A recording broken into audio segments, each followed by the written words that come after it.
महापालिका निवडणुकीसाठी आता मनसेच्या गोटात लगबग सुरू झाली आहे। उमेदवारांना मनसेकडून आता एबी फॉर्म दिले जाणार आहेत। तर दिलीप धोत्रेंनी या संदर्भात राज ठाकरेंची भेट घेतली। भेटीमध्ये 5 महापालिकांच्या संदर्भात चर्चा झालेली आहे। तर मनसेच्या गोटात आता हालचालींना वेग आलेला आहे। पक्षाच्या माध्यमातून जोरदार तयारी महापालिका निवडणुकीच्या निमित्तानं केली जाते आहे। तर आता उमेदवारांना मनसेच्या वतीनं एबी फॉर्म सुद्धा दिले जाणार आहे।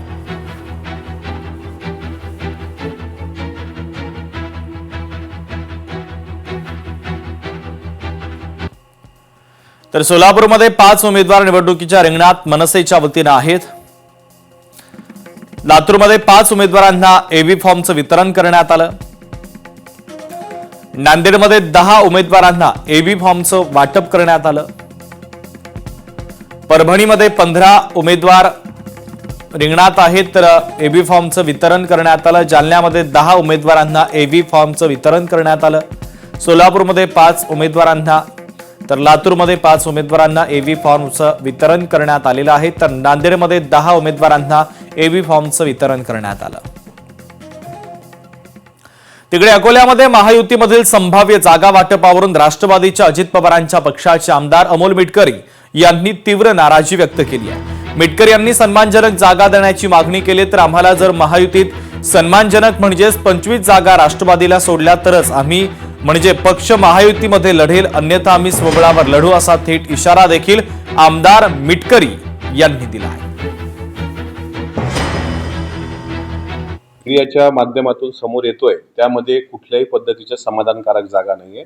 राष्ट्रवादी काँग्रेस पक्ष म्हणजे फक्त नेत्यांचा शहरातला पक्ष नाहीये, कार्यकर्त्यांचा पक्ष आहे। त्यामुळे आम्हाला सुद्धा सन्मानजनक जागा मिळाल्या पाहिजे। आमचा सन्मान करू नका, पण आमच्या कार्यकर्त्याचा पक्षाचा सन्मान झाला पाहिजे। मी राष्ट्रवादी काँग्रेस पक्षाचा एक कार्यकर्ता आहे, त्यामुळे 25 जागा राष्ट्रवादी काँग्रेस पक्षाला अकोला महानगरमध्ये भारतीय जनता पार्टीने महायुतीमध्ये सोडल्या तरच ती युती होईल, नाहीतर मग आम्ही स्वबळावर किंवा मैत्रीपूर्ण लढतीसाठी तयार आहोत।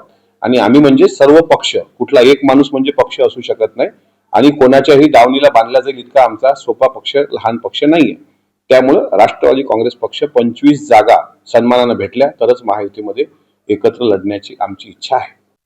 शिवसेनेच्या प्रचारासाठी गृहराज्यमंत्री योगेश कदम उद्या वरळीतील शाखा भेटीवर आहे। वरळी विधानसभा मतदारसंघातून शिवसेना प्रचाराची सुरुवात होते।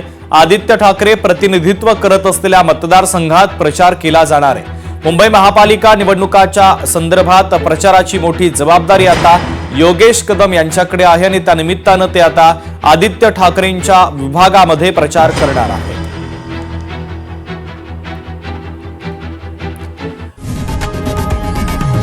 लोकशाही मराठी ऐका, पहा, जागरूक रहा।